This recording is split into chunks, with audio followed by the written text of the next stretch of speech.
Hi, everyone, and welcome to Marketplace Alienation, avoiding consumer discontent as we enter the new normal. To all of our frequent attendees at the HCD webinar series, the warmest of welcomes to you. For anyone new joining us today, we are excited to have you and hope we can entertain you and share some unique perspective in the next hour or so. Before we jump in, let me introduce myself and Michelle. This is Allison Gakowski, and I'm the Director of Global Research here at HCD. And I'm joined today by Dr. Michelle Nagella, VP of Research and Innovation. For those of you who might not be familiar with HCD, we are a full-service research house focusing on integrating validated psychological, neuroscience, and behavioral science-based methodologies into our traditional means of research to gain a fuller and deeper understanding of our consumers. And I think that we can agree that now more than ever, our consumers are evolving. It's obvious that our shopping behaviors, priorities, and perceptions are all changing. Brands will be rushing to meet these needs with improved or new products. But what's not so obvious is how to change those products without losing or leaving consumers behind. In other words, alienating them. We find that renovation, improvements, and repositioning aimed at creating a better product often misfire into disappointment of our loyal consumers. So what we'll be covering in the webinar today are examples of well-known alienation products, the importance of a consumer-focused lens when renovating, how to identify the most strategic opportunities for your product that ensure that the brand can actually hold the weight of the renovation by defining high and low risk opportunities, and finally, validating new product prototypes to ensure brand harmony. And one last thing before we jump in, please take advantage of the Q&A option on the Zoom platform. Feel free to ask any questions throughout the presentation, and we're going to try to answer them either during or after our discussion. So please feel free to go ahead and use that feature. So with that, Michelle, take it away. Thanks, Allison, and welcome everybody. Again, please feel free to add any questions and I'll try to address them as we go along. But we're going to start off talking about some historical things, some examples of alienation, marketplace alienation. When we think of the classic examples of this, few product launches went as badly as Coca-Cola's 1985 debut of New Coke, which some of us remember and some of us don't, the famous Coca-Cola wars or the soda wars of the 80s. This carefully researched new formulated soft drink was allegedly the first major recipe change in Coke's 100-year formula history. And it was designed to beat Pepsi in taste tests. There were all these taste tests that were going on at the time. And Coca-Cola was so confident in their new product that they actually replaced their old recipe, the original, right off of the market. So they were taking the original Coke off and replacing it with the new Coke. However, this new Coke, this new formulation, met such disdain and vehement customer resistance that Coca-Cola was actually forced to reintroduce Coke after just 79 days. So you may remember the Pepsi challenge. I certainly remember it from when I was a kid. And this was a gimmick that was designed by Pepsi that had consumers do a blind side-by-side test of Pepsi versus Coke. And Pepsi, being sweeter than Coke, always won this battle. There was a flaw in this test, however, and that was one that Coke didn't really understand at the time, and something that a lot of people didn't understand at the time, or at least they didn't exploit at the time, was that in the real world, people don't just drink sips of a soft drink. They have cans of the stuff, right? So they don't have these blinded small cups to drink from. They have a can or they have a bottle, whatever it might be. And when consuming these, larger real world context relevant amounts, the less sweet Coke was often preferred. So the testing and development of this new Coke was carried out under, lots of secrecy and security, and the new formula was preferred, right, in taste tests, again, totally blind, small amounts, in surveys and focus groups. But the people who tested the new versions were not informed that their choice might actually be a replacement of their old favorite, which was one of the most beloved beverages of all time. And so Coke had underestimated their consumers' attachment to that original Coke. So again, that was meeting, this whole idea of disappointment. And so, this is a classic example of marketplace alienation, where the the consumer's needs were not being met. Now, in another example that's maybe a little more recent, was this example from Tropicana not too long ago, just in 2009 in January. The PepsiCo-owned brand of Tropicana decided to replace their existing packaging for its best-selling orange juice with new packaging, because this doesn't have to necessarily just be formula. It can actually just be packaging that can alienate the consumer. This new packaging was for the North American market. However, this new packaging design was rejected and criticized by the majority of Tropicana's consumers. The launch of the new packaging was such a failure that Tropicana had to drop it, come back to the original version of the packaging. So what's interesting is that 2 months later, sales dropped by 20%. And this spectacular decrease in sales represented a loss of $30 million for Tropicana. So again, these effects can be really real. It's important to consider that the role of packaging design in branding and its link with merchandising. So in this case, many consumers didn't recognize the product on the supermarket shelves. It wasn't the Tropicana they were looking for when they were looking for it. Some loyal customers saw the 100% orange juice and asked themselves if the product was even the same product that they typically enjoyed and trusted. So, these sort of things can definitely alienate the consumer or confuse them when they're looking for something that they typically buy. This can also be done in communications. So, we've talked about formulation, packaging, and it can happen in communications as well. Some of you may remember this was the most controversial ad of 2016. We can safely say that it was hilariously ridiculous for the Pepsi ad with Kendall Jenner. The ad showed protest imagery and portrayed what seemed like a Black Lives Matter protest, which somehow culminated in Kendall Jenner handing a policeman a Pepsi bottle and apparently restoring world peace with this noble gesture. The ad was widely criticized for its tone-deaf measure, especially in the wake of the recent the police brutality protests at the time, and it was eventually pulled down from YouTube, and Kendall Jenner had to issue a tearful apology for her part in it, but it can serve to alienate consumers when you don't think about how they're going to perceive it as well.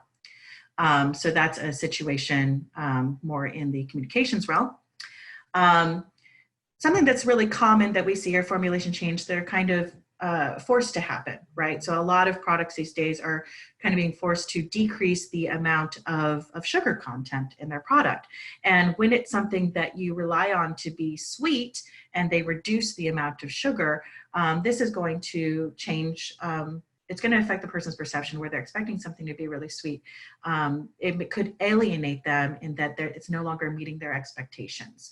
So this is a more common example that we see that's a little not as revolutionary as some of the examples that I talked about before, because these sort of formulation changes that could be a replacement of an ingredient. Maybe you're sourcing your sugar or your peanuts or whatever it might be from a new source. And so it's going to change slightly the experience, or it's something that you're trying to accomplish, like reduced sugar over time. But it's definitely going to affect the consumer satisfaction potentially. So when you make changes like this, it's really important to consider what is happening with your consumer's perception and meeting their expectations. So we do know that the consequences of marketing fails or product development fails can have irreversible consequences for any brand. In fact, it's said that new market introductions have like a 70 to 75%, some estimate even higher, failure rate. And this is definitely concerning because billions and millions are lost. And so really, making sure that you are keeping the consumer in mind when you're making any of these changes is paramount to ensure that you don't have these sort of losses. You're not alienating your consumer. We also recognize that change is constant. We can't avoid it. We have to reformulate, we have to reposition. And so that's going to happen, but there are definitely ways that you can do that. You can make these reformulations, you can reposition your messaging, or, you know, have new spokespeople or ideas that are relevant to the times. You can do those things, but you just want to make sure that it's not coming off as tone deaf, or that you're not ignoring your consumers' expectations. And there's a lot of different ways that you can certainly do that. For our purposes, we have an approach that's really grounded in thinking about the consumer experience. And in order to do that, we incorporate sort of 3 pillars of methodologies: neuroscientific, traditional, and psychological and behavioral. That's really what we do at HCD, is a combination of that we call applied consumer neuroscience. And we do find that to be really important to make sure that you do sort of approach the consumer experience in all these different ways, because there are a lot of pieces that can be missing. Now, we're not suggesting that you use neuroscience or behavioral sciences to replace any traditional. We think that you still have to do the traditional for sure, you know, the qualitative and quantitative work. But we do find when it comes to considering the consumer's perceptions or the consumer satisfaction, that when you include things like the neuroscientific approaches or the psychological and behavioral sciences approaches, then you get a clearer picture of really understanding your consumer and making sure and ensuring that you meet those expectations. So our approach is really grounded in a holistic understanding of how the consumer is perceiving, evaluating, and responding to the stimuli. And that's really about being able to ensure what we call brand harmony. So what do we mean by brand harmony? This is the idea that there is importance in ensuring that all products within a particular brand portfolio deliver the consumer a seamless and cohesive experience that meets their expectation and provides harmony not only to current users, but also lapsed and non-users that you're trying to gain back. So when we think about all these components of the brand or product experience, that includes the brand name, what the person associates with that name, with that brand logo, with that company, the emotional experience that they have. You know, when we think about that Coke situation, you know, they had an emotional connection to the classic Coca-Cola, and so it was very disappointing. Visual identity, when we think about the Tropicana issue, they were no longer recognizing the visuals that they had come to kind of hold dear to that brand. The product experience itself, you know, if you change the sweetness levels or you change where you're sourcing your peanuts, it could change that overall expectation and no longer fits the brand sort of harmonization or the sort of picture that consumers have in their mind or expectations that they have. So of course the sensorial experiences that they're expecting as well, whether it's the smells that fit into that brand, if they're expecting the brand to be more natural and the smell is a lot more artificial, this could ruin that whole experience for them and decrease their you know, path to purchase or repurchase, and also their trusting of the brand itself. And of course, this has to do with positioning and other attributes as well. So by employing the most effective research tools across the neuroscientific, psychological, and behavioral, as well as traditional methodologies, we play a unique sort of trans-functional role in being able to support the creation of not only better products and experiences, but also like packaging and communications for consumers, because it really is an entirety a part of that experience.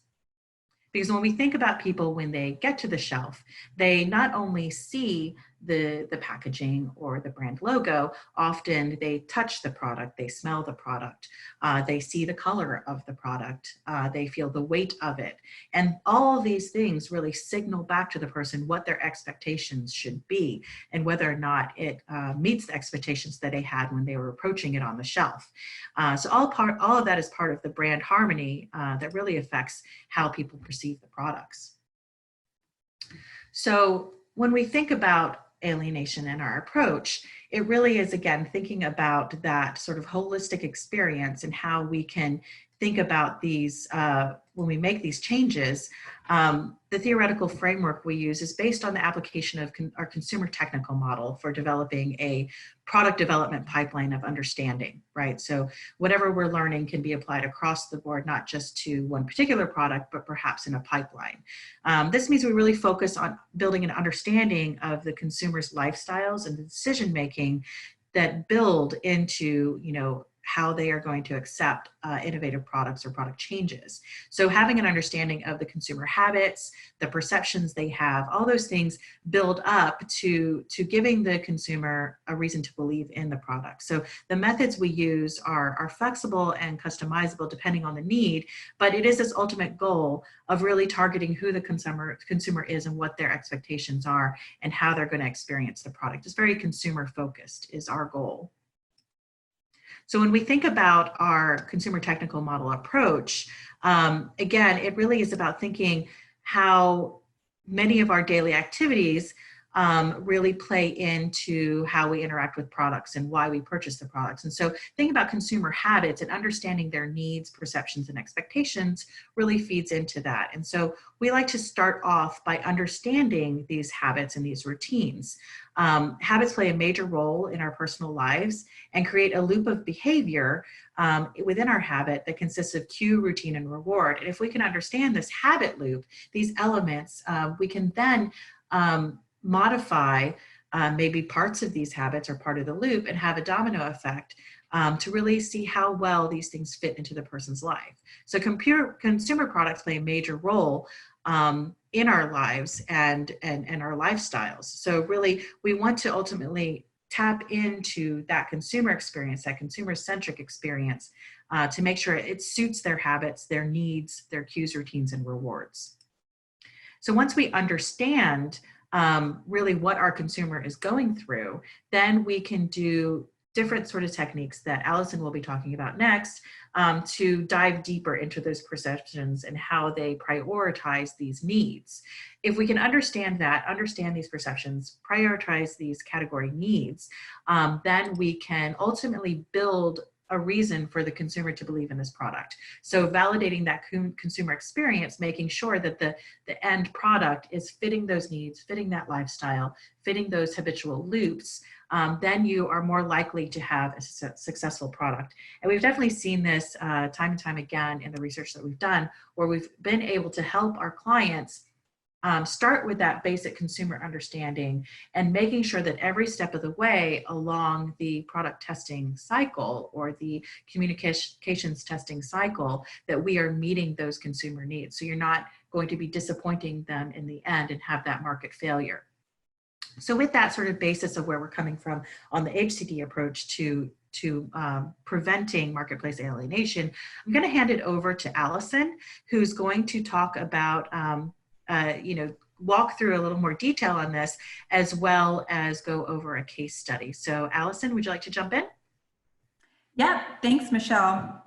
So let's start by diving in to a bit more specifics.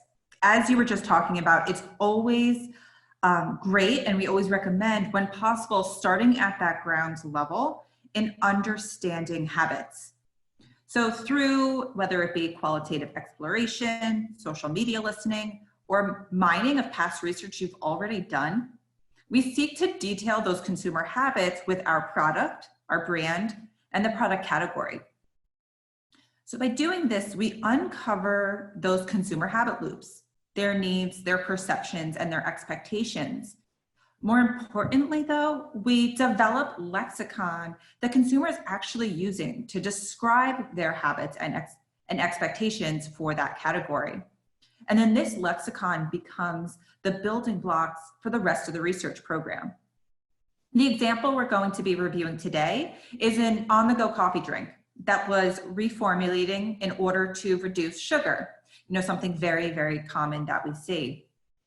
So through exploration, we were able to develop an understanding of how this on-the-go product and brand really flow through our consumers' lives, specifically focusing on, as Michelle mentioned, those cues, routines, and rewards. So for example, the coffee drink was something that provided a sense of comfort or coziness to the drinker.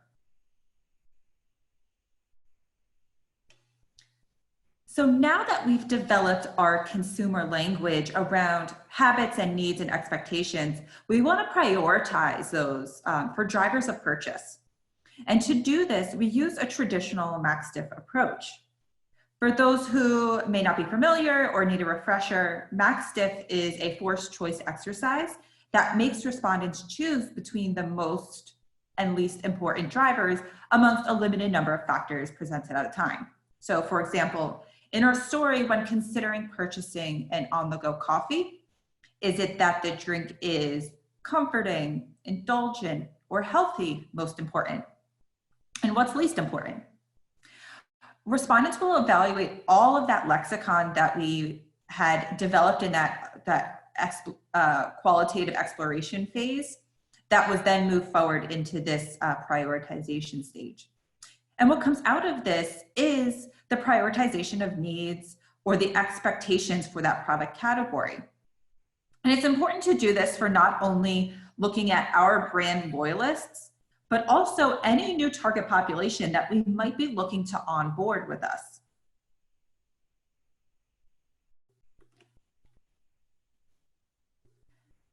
So in alienation research, it's also vital to establish who you are as a brand in the minds of the consumers. And what we do is we do this through an implicit association exercise, unveiling the consumer's automatic associations or perceptions between our brand and the key attributes and lexicon that we just originally developed in that exploration phase, and that was also in the MACSDIF. So this is a method from social psychology that uses timed reaction to measure the strength and certainty of perceptions. Respondents are asked to make a decision, for example, that Central Perk brand is classic, as quickly as possible, thus really preventing their ability to think too much about their responses.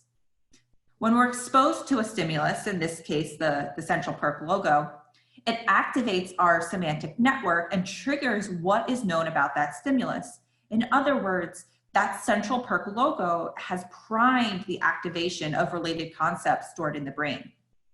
And as a result, we're faster to react to the appearance of attributes that we relate to the Central Perk brand than words that we don't. So here, what we're doing is we're uncovering that brand footprint or their true personalities. And what's so important about this step is when we're thinking about alienation, this step helps us to identify what renovations or line extensions will be higher or lower risk. And I'm going to touch on this idea of higher and lower risk prototypes in a moment. But before I do that, let's talk about how powerful these two methods that we just talked about, MACSDIF and implicit, or what we call max implicit, are when combined together. When we're prioritizing our top needs or drivers from MACSDIF, we can understand how the current competitive landscape, including our brand, is either fulfilling or not fulfilling those needs and drivers. And that's done through implicit.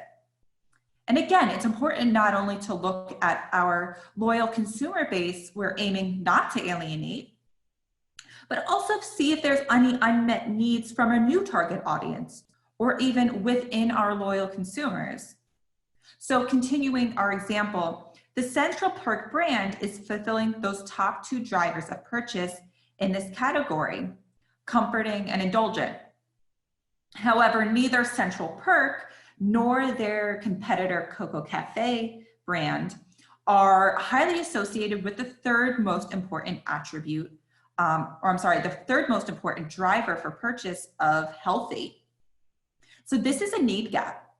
There's an opportunity for us as the Central Perk brand to fill this need with our product renovation or line extension, all while still being cognizant and staying true to who we are as a brand.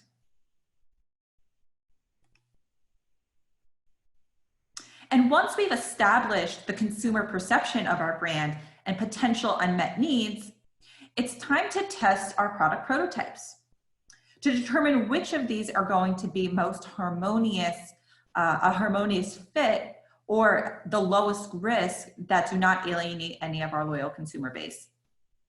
And the way we do this is integrated with traditional hedonics testing via CLTs or home use tests.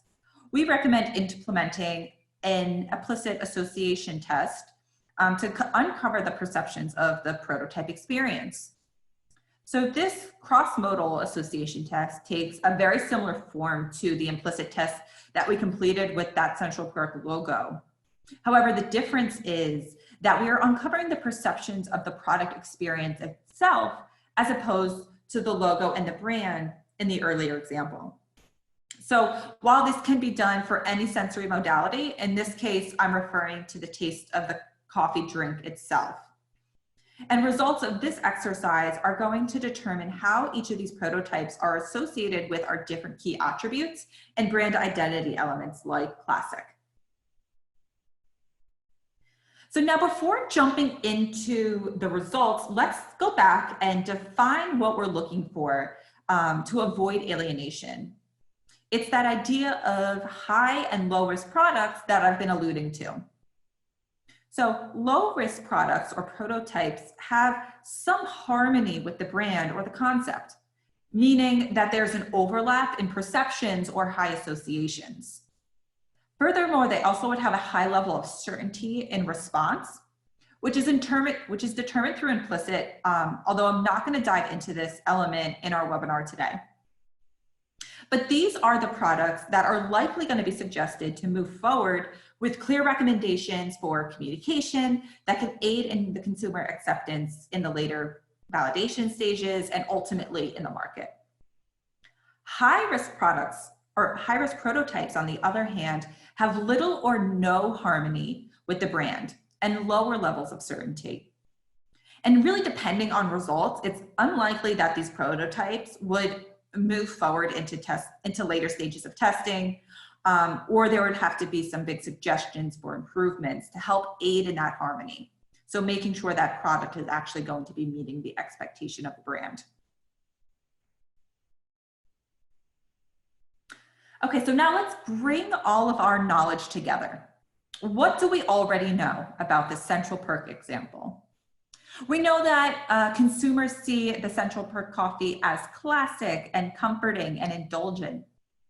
And we know that their top needs are a drink that's comforting and indulgent and healthy being that need gap that we identified.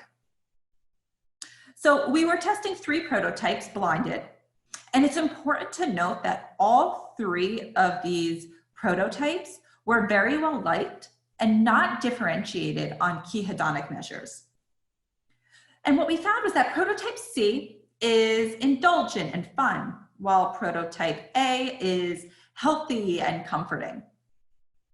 And when determining which of these well-liked prototypes will be the lowest risk selection and avoid potential alienation, remember, we must consider that harmony between the brand and the prototypes.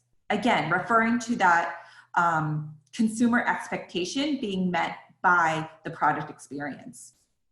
And what we find is that prototype B has that most harmonious experience. So out of these, again, all of them very well-liked products or very well-liked prototypes, B was most highly associated with both classic and comforting. And it was also highly associated with healthy, which was being able to fulfill that unmet need. So just to interject here with some questions that are coming before we move on, can you understand a little bit about how low risk might have some risk to it? Is low risk having some or a little, or some are high? Oh, absolutely. I mean, when we're thinking about even low risk products, so something that, yes, when we are putting into a vacuum, if you will, a brand logo and the product prototype, like you were mentioning before, Michelle, that's not truly how we experience products as a whole. There's that other element of the communication or the marketing behind it. So it's the packaging. It is where it's placed on a shelf. It's maybe the ads that we see on TV. Everything within that product experience and that profile will also affect the riskiness of that renovation. Right. So that can be a little bit of a moving target, and some things may even be able to be solved by some communication, right? So if you like have to make a change, for example, you have to reduce sugar, perhaps, you know, some other piece of the brand harmonization can sort of fill in a gap, right? Absolutely. And when possible, although we know the reality of just corporate structure, when possible, we like to try to bring in any of those other elements, any of those other kind of pieces within that harmony wheel that we can. So whether it is the packaging itself, whether it's a new brand image, it's a concept, it's anything that we can add to help give our consumer context of what those expectations are going to be. Mm-hmm. Absolutely. Now, also, when we do this process on the prototype development part, how many prototypes do we need for testing this product process? For the product prototypes? Yeah, so how few? Is there a minimum or is there a maximum? I would certainly say that there's a maximum. Also, there's likely a minimum because we want to be able to compare against or almost have a benchmark of what we are looking at. So whether it be the current product or something else, it's always good to have a benchmark comparison. And in terms of maximum number of samples, right, we want to recognize consumer fatigue. Of course, there's always ways to design around by increasing sample size and randomized block, but at some point it just may become ridiculous. So, you know, from our experience, depending on the product, depending on what type of sensory modality we're looking at, maybe, Michelle, if you agree, let's say that sweet spot's maybe about 4. Right, right. Now, in this example, if we find that the people are looking for something that's healthy, but let's say it's not something that our brand is known for, right? Is it okay to still reach for healthy, or is that out of reach? What are your thoughts? So that's so interesting, right? Because if we are, I don't know, let's just say it's a low performing brand, right? And we don't want our product experience to meet those expectations of the brand. We want them to exceed those expectations. It's such a fine balancing act between how can we innovate, how can we move forward and exceed those expectations without leaving our consumers in the dust. Right. And it's, go ahead. Yeah, so that actually kind of leads us to the third phase, right? That we're validating that consumer experience. Right. Yeah, so let's jump back in.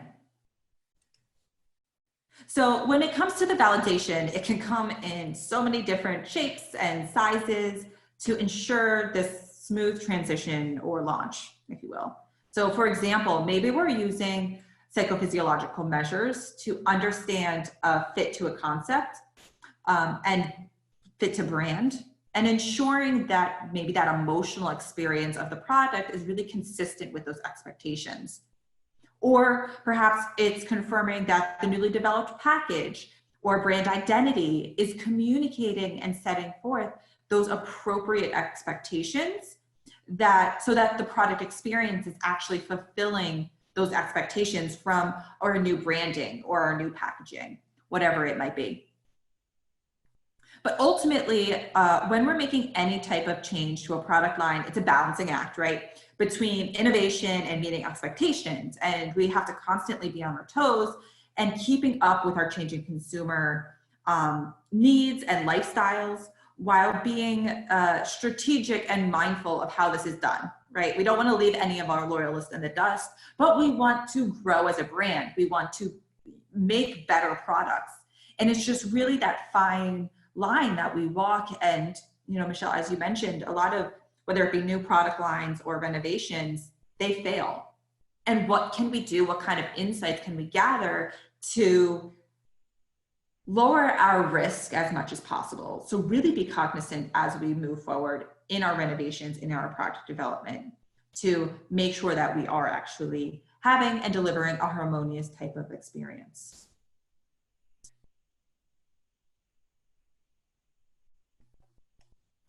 Absolutely. And this whole process, we've stretched it out to really show all the different steps, and it makes it seem really long, right? So how would you describe how long this process is, going through all the different steps? So it really depends, right? So maybe we aren't doing phase one, right? That qualitative exploration, talking about those habits, those habit loops, because you've done this research in the past, potentially. You've done a lot of research on your consumers and on your brands. And there's an opportunity to really use that research in moving forward and almost skip an entire phase of this, right? But it really can be a very fluid type of experience, especially if those prototypes have already been developed. That kind of second phase that encompasses the max diff and the implicit for the brand, the max diff for those drivers that purchase and the implicit for the brand can be completed. And really we just jump right into actually testing our prototypes. Right, and sometimes that can be made longer if the ultimate phase 3 part, the validation part, maybe it requires home use in addition to a CLT, right? Right. Or maybe it's, what are we even considering validation, right? It could be we're just talking about this prototype that we've been working with all along, but it can include the new packaging. It can include a concept. As many of those different elements in that brand profile experience, the more information and elements within that harmonization wheel that we have, and by harmonization wheel, I go back to that image of the colorful Venn diagram. We're talking about the brand identity, the messaging and positioning, the sensory experience, the packaging. As much as we can bring in, the more of that full picture that we get, the more we're going to be able to see, are we really going to be able to make this harmonious transition? Absolutely. Thanks. I'm trying to incorporate some of the questions that are coming in as we're going through this. Now, another question kind of leads us, the great thing about this is some of these questions lead us into the next part. And one thing we like to bring up with any of the approaches that we talk about, or methodologies or theories that we talk about in these webinars, is that it's always important to recognize that all of these methodologies and technologies have limitations. And while, in this case, we're talking about mainly the implicit tests, it may be that there's a different test that's more appropriate, right? Or there may be versions of the implicit test that aren't exactly like what you saw that Allison was using there, because it's important to make sure you're using the right tool for the right question. There is no perfect tool to fit every research question. And even the best tools has a limitation. There's never a one size fits all. So when we are choosing the right tool, these are all tools that we've validated internally. And we try to not be black box, right? So there's a lot of methodologies out there or tools that people use that you never really understand what the inner workings are. But since all of our approaches are based in academic research done in psychology or neuroscience, or even just your more traditional market research approaches, there's really nothing hidden behind the curtain. We're very open about it. As far as our implicit test goes, our reaction time test, our t-test, from the earlier second phase, it's something that we have our own platform. We're not using someone else's. And the main reason we do that is because then we actually have more control and understanding how those calculations are done. So we're able to do the statistical analyses to show that there's actually significant more association with one word or one attribute than another for a particular prototype or brand or whatever it might be. But also recognizing that different approaches have to be done for sensory versus communications, right? So if you're doing brand logo testing, the type of implicit approach that you're going to do is going to be different than you would do for the design for sensory. So it's really important to think about. So we don't actually have, a patent surrounding that particular process. We have our own platform, and we have, copyrighted, what you can. But honestly, that approach is definitely out there, and you can do your best to figure out if you want to do it on your own, right? We've had a lot of internal work over many years to sort of optimize the way we do it. We do use a go, no-go approach. So it's easier for the participant. And if you have more questions about that process or the max diff, how we do the max diff, we're happy to talk to you offline as well if you'd like to reach out. Yeah, so one thing in thinking about this is also the consumer language. So there could be limitations there as well, right? So if we're taking in the consumer language from your own previous research, then if you don't have the words that are really the consumer language that they would use, but more of like interpretations that have gone through maybe the marketing team or whatever it might be, then that can be very difficult to test implicitly. So when we are looking at the consumer language, we often want to make sure that we're using their actual language and not some interpretation of that language. So when we dive into that in qual, before we move into the quant, when we do phase one, it is important to, if you can, if time allows and budget allows, to definitely dive specifically and redo those sort of things specifically for habits, right? Really think about those cues, routines, and rewards, those emotional things, those perceptual words that people use. Another thing is making sure that we have action standards for each phase of this. So if there isn't, action standards that are set ahead, then it can be very difficult to identify a winning product. So we definitely work hand in hand with our clients to make sure that we are meeting action standards so that that end decision is really going to be something that they can make a real business decision off of, decide which prototype is in fact best to move forward with, if that makes sense. So, we always like to say, until you spread your wings, you'll have no idea how far you can walk, right? There are limitations in all of this. Right. And actually, Michelle, this really nicely segues into our next question. So what if you have alienated your consumers, but you can't go back to the past because of external factors like regulations? Sure. Okay. Yeah, that's an interesting question. So then I think it is even more important in that case to think about phase one, right? So let's say you have already alienated them. Then you really need to kind of start over your understanding, right? To make sure that you understand their needs and you can understand how your products or your brand is fulfilling that need and fulfilling those expectations. So, if there's something's been pulled for regulations, or, let's say, regulations like on particular ingredients, right? So ingredient change has to be made because there has to be a reduction in sugar, or there absolutely has to be this particular ingredient is no longer acceptable, whatever it might be. Then you really need to go back and really start at that ground level to have that consumer understanding. Because I think a lot of times what has happened over the past 50 years even is that we've moved from being consumer focused in product development to being very product focused.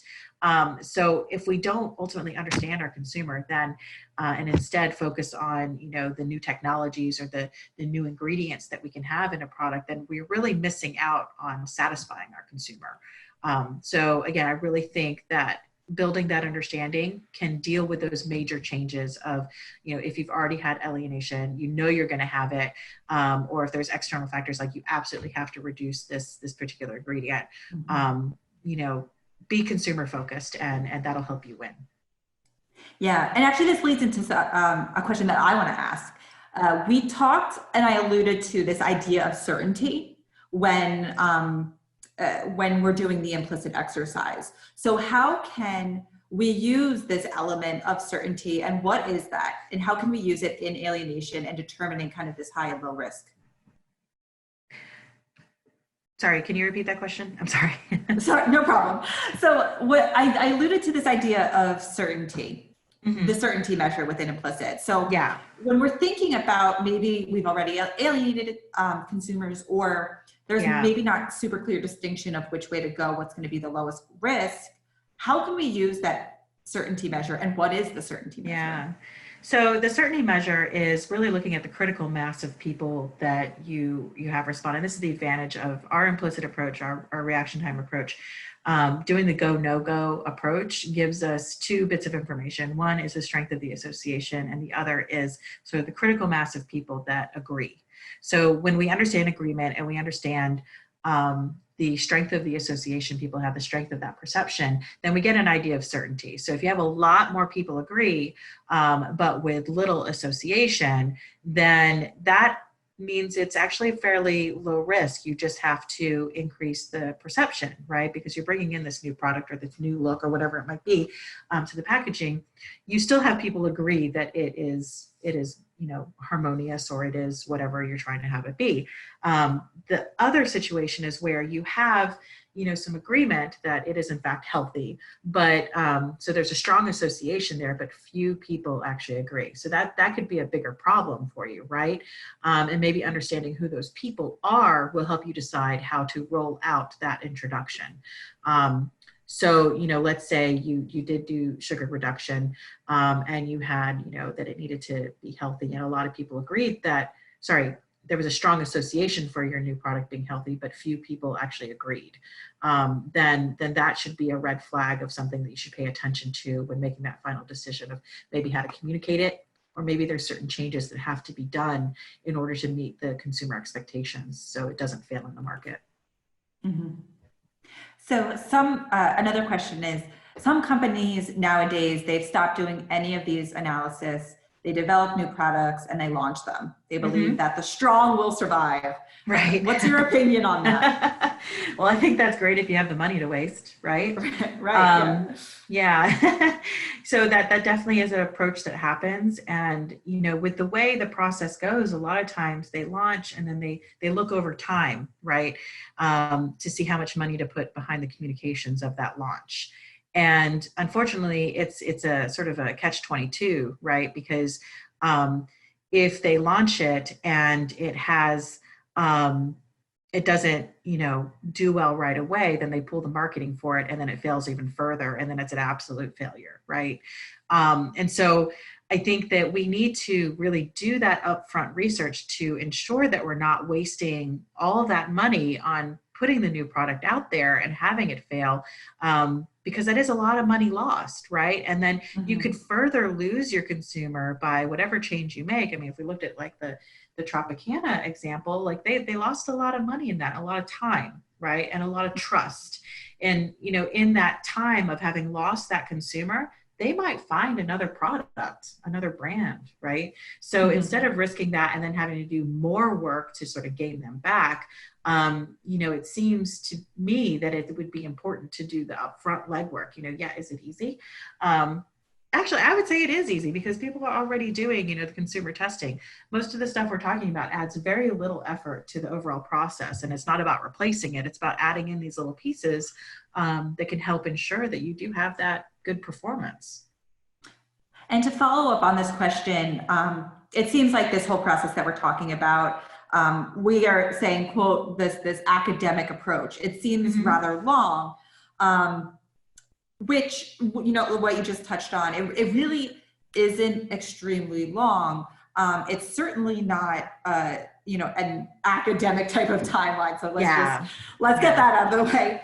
But there's also, that we've seen, right, different types of really quick agile tools. So I was at a conference recently in the Perk conference in London, and they were talking about they so determined whether what product should move forth within a 24-hour turnaround time between design of research into getting results, 24 hours.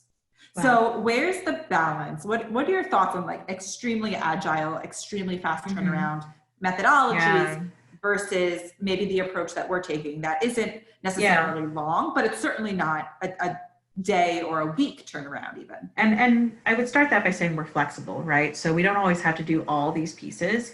And these pieces are actually a lot simpler than they sound when we're trying to explain every element of it.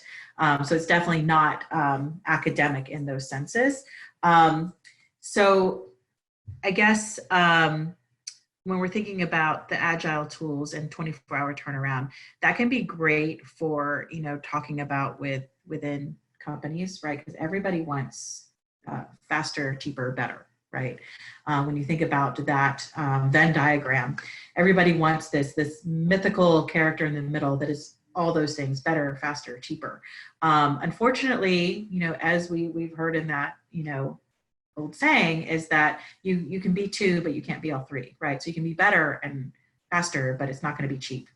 You can be faster and cheap, but it's certainly not going to be better, and all those sort of combinations. And so you're going to lose something when you go to agile. Not to say that you can't go agile, but you certainly can lose a lot of value there.